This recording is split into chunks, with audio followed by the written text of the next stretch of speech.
Why did your partner's family treat you differently than their ex? His mom slid a slice of pie in front of me and gave me a tight, thin smile. It's good, she said, her voice just a little too loud. But Jenna's secret was the almond extract. It just made it special. Jenna. It was always Jenna. For months, I felt like I was competing with a ghost.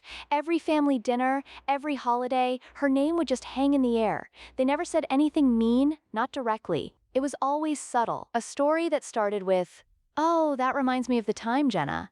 Or a glance at a picture of her on the bookshelf, her arms slung around my boyfriend's shoulders.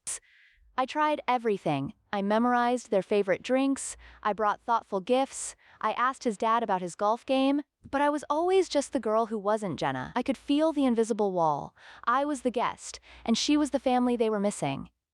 It got to the point where I started to unravel. One night, driving home, I finally broke down.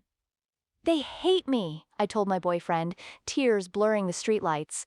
"I can't do anything right. I'm not her, and I'm never going to be."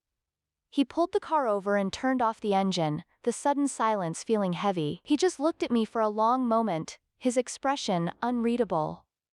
I braced myself for a defense of his family, for him to tell me I was being dramatic. Instead, he took a deep breath and said, "They don't hate you, they're just scared." I just stared at him, confused. "Jenna didn't break up with me," he said, his voice quiet.